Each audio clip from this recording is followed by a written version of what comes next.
ഉർവശി എന്ന പേരിന് മലയാളത്തിൽ വേറെയും പ്രസക്തിയുണ്ട്. ആരെങ്കിലും ശപിച്ചാൽ അത് ഉപകാരമായി മാറുമെന്ന. ഉർവശി ശാപം ഉപകാരം അല്ലേ, അങ്ങനെയുണ്ട്. അപ്പൊ ഉർവശിക്ക് ഒരുപാട് പ്രസക്തിയുണ്ട്. അപ്പൊ ഈ എനിക്കൊന്ന് പിന്നെ ഈ കവിത എന്നുള്ള പേര് മറന്നു അല്ലേ?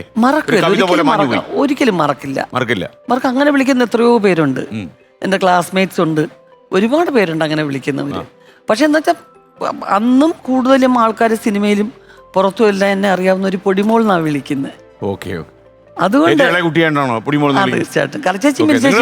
പെൺകുട്ടികൾ കലാരഞ്ജിനി, കൽപ്പന, ഉർവശി അല്ലെ? മാത്രമല്ല എനിക്ക് തോന്നുന്നത് ഈ ഉർവശി കുറെ അധികം കാലമായിട്ട് അഭിനയിക്കുവാണല്ലോ. 700 സിനിമ ക്രോസ് ചെയ്തില്ലേ? എന്തോ കുശുമ്പ് പോലെ പറയുന്ന എന്തുവാ ഞാനിങ്ങനെ ആലോചിക്കാം. അധികം മലയാള സിനിമയിൽ ഏറ്റവും വലിയ കുശുമ്പി പാറുവാ എന്നോട് ചോദിക്കുന്നത്. മാത്രമല്ല ഞാനിങ്ങനെ ചിലപ്പോഴൊക്കെ ആലോചിക്കും 700 സിനിമയുടെ കാര്യം മാത്രമല്ല, ഈ ഉർവശി എന്ന് പറയുന്ന ആർട്ടിസ്റ്റ് എനിക്കറിയാം, അച്ഛൻ്റെ നാടക പാരമ്പര്യമൊക്കെ എനിക്കറിയാം. എന്നാലും ഈ കുശുംബിയായിട്ടൊക്കെ അഭിനയിക്കുമ്പോൾ ആ തനതായിട്ടുള്ള ആ കല പുറത്തു വരുന്ന രീതിയുണ്ടല്ലോ, അത് കുറച്ച് കടുപ്പ്. അത് എങ്ങനെയാണ് ഇതൊക്കെ കുട്ടിക്കാലത്തെ അഭ്യസിച്ചത്? അതൊക്കെ ഡയറക്ടേഴ്സിനാണ് അതിന്റെ എക്സ്പ്രഷൻ കൊടുക്കുന്ന നമ്മളല്ലേ? അല്ല, എക്സ്പ്രഷൻ കൊടുക്കുന്ന ഇപ്പൊ ഉദാഹരണത്തിന് തലയണമന്ത്രം പറയുകയാണെങ്കിൽ എന്റെ വിചാരം അത് സത്യേട്ടൻ പറഞ്ഞു തന്നതാ ഇന്നതാണ് എന്നൊക്കെ പറഞ്ഞു തന്നു. പറഞ്ഞപ്പോ ഞാൻ വിചാരിച്ചു പഴയ കാലത്തെ സിനിമകളിലൊക്കെ വരത്തില്ലേ ഇങ്ങനെയൊക്കെ കാണിക്കുന്ന ചില സംഭവങ്ങളുണ്ട്, അതുപോലെയൊക്കെ കാണിക്കേണ്ടി വരുമായിരിക്കും എന്ന് വിചാരിച്ചിട്ട് ഞാൻ അങ്ങോട്ട് തകർക്കാൻ തുടങ്ങി. അങ്ങനെ അപ്പം സത്യം പറഞ്ഞു എന്ത് പറ്റി ഉർവശിക്ക്? ഞാൻ പറഞ്ഞു ഇതൊരു വലിയ ക്യാരക്ടർ അല്ലേ, അങ്ങനെ ഒന്നും ചെയ്യണ്ട, നാച്ചുറലായിട്ട് ഉർവശി എങ്ങനെ സംസാരിക്കുന്നു എങ്ങനെ പറഞ്ഞു അതുപോലെ അങ്ങ് പറഞ്ഞാൽ മതി, സ്ക്രിപ്റ്റിലുണ്ട് ആ സാധനം. അങ്ങനെ മാറ്റിയതാണ്. കാരണം വെച്ച് കഴിഞ്ഞാൽ അവരുടെ സപ്പോർട്ടില്ലാതെ നമുക്കൊന്നും ചെയ്യാം. പക്ഷേ കാഞ്ചനയാന്ന് തോന്നുന്നു ഈ കുശുംബിത്തരത്തിൽ ഏറ്റവും ലീഡ് ചെയ്യുന്നത് മലയാളത്തിൽ. അത്രയും തീവ്രമായ ഒരു കുശുംബി പിന്നെ മലയാള സിനിമയിൽ കണ്ടിട്ടില്ല. പക്ഷെ അത് കുശുമ്പല്ല, പിന്നെന്തുവാ അല്ല നന്മ അങ്ങനല്ല. എന്നാ പിന്നെ ചോദിക്കണ്ടേ, ഭർത്താവ് എന്ന് പറഞ്ഞ ക്യാരക്ടറിന് വരെ നിയന്ത്രിക്കാൻ പറ്റിയില്ലെങ്കിൽ, പറഞ്ഞു മനസ്സിലാക്കാൻ പറ്റിയില്ലെങ്കിൽ, ഇവര് പറയുന്നതിനൊക്കെ ചൊൽപ്പടി ഇരിക്കുന്ന അദ്ദേഹത്തെ എന്ത് വിളിക്കണം? കുശുംബൻ. കുശുംബൻ അല്ല എന്നല്ല, നിഷ്കളങ്കമായ പച്ചയായ മനുഷ്യരിൽ ഇതിന്റെ എല്ലാ അംശങ്ങളും ഉണ്ടാവും. നമ്മൾ നന്മയുടെ പ്രതീകങ്ങളായിട്ട് മാത്രം കുറെ ക്യാരക്ടേഴ്സ് ഡെവലപ്പ് ചെയ്യുന്നു. പക്ഷെ അതല്ലാതെ ചിന്തിക്കുകയാണെന്നുണ്ടെങ്കിൽ പിന്നെ ശ്രീകണ്ഠ സാറിന്റെ ഉള്ളിൽ ഒരു വില്ലൻ കാണും. പിന്നെ എനിക്കൊന്ന് ഒരു ദിവസത്തിലെ കുറച്ചു കാലം നമ്മൾ ഈ ഭാഗ്യപരീക്ഷ നടത്താനായിട്ട് സിനിമയുടെ ഇടവഴിയിലൂടെ ഒന്ന് പോയപ്പോൾ എൻ്റെ അടുത്ത് ഞാനൊരു സ്ക്രിപ്റ്റ് ചെയ്ത് ആ സ്ക്രിപ്റ്റിനകത്ത് അടിമുടി വില്ലനാ സായി കുമാർ. അപ്പോൾ സായി എന്നോടൊരു സംശയം ചോദിച്ചു, നമ്മളെല്ലാം കൊട്ടാരക്കാരാണല്ലോ, അതുകൊണ്ടൊരു സംശയം ചോദിച്ചു.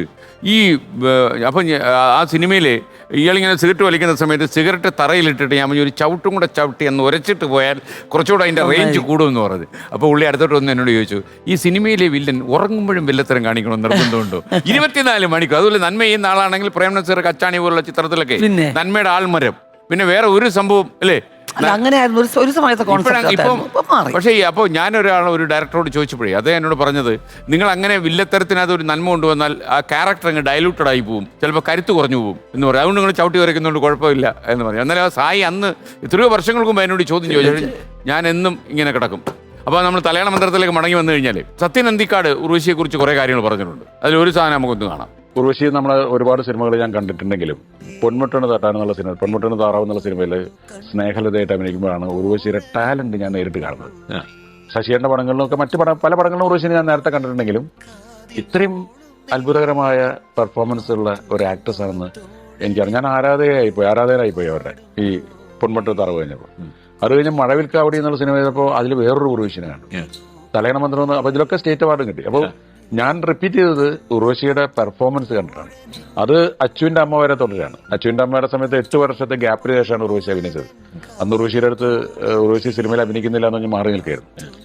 അച്ചുവിന്റെ അമ്മയുടെ കഥ വന്ന സമയത്ത് ഉർവശി മീര ജാസ്മിൻ അഭിനയിച്ച കൊള്ളാന്ന് തോന്നിയിട്ട് ഞാൻ ഉർവശിനെ വിളിക്കാണ്. കാരണം എൻ്റെ പല പടങ്ങളിൽ അഭിനയിച്ചിട്ടുള്ളതാണ്, എൻ്റെ പടങ്ങളിലൂടെ അവാർഡുകൾ കിട്ടിയിട്ടുള്ളതാണ്. ഉർവശി അഭിനയിക്കാമെന്ന് പറഞ്ഞു. അപ്പോൾ ഞാൻ പറഞ്ഞു ഉർവശി അഭിനയിക്കാമെന്നുള്ള സംബന്ധിച്ച സന്തോഷം, പക്ഷേ മീര ജാസ്മിന്റെ അമ്മയായിട്ട് അഭിനയിക്കണം. അല്ല, അതങ്ങനെ ചോദിച്ചപ്പോഴേ നമ്മൾ തലയാള മന്ത്രത്തിലോട്ട് നമ്മൾ ഈ പടത്തിലേക്ക് അച്ചുവിൻ്റെ അമ്മയിലേക്ക് വന്നാൽ ശരിക്കും ഒരു നായികയായിട്ട് കത്തി കയറുന്ന ഒരു അഭിനേത്രിക്ക് ശരിക്കും മീര ജാസ്മിന്റെ അമ്മയായിട്ട് അഭിനയിക്കണം എന്നൊക്കെ ഒരു ഡയറക്ടർ വിളിച്ചു പറഞ്ഞാൽ എവിടെ ഒന്ന് കൊളുത്തി പിടിക്കും? ഇല്ല, അതിന് അത്രയും വാല്യുബിൾ ആയിട്ടുള്ള സ്ക്രിപ്റ്റ് ആണെന്നുണ്ടെങ്കിൽ, നമുക്ക് പെർഫോം ചെയ്യാൻ സ്കോപ്പ് ഉണ്ടെന്നുണ്ടെങ്കിൽ അത് നോക്കുകയാണ് ഒരു ആർട്ടിസ്റ്റിന്റെ ചുമതല എന്നാണ് ഞാൻ വിശ്വസിക്കുന്നത്.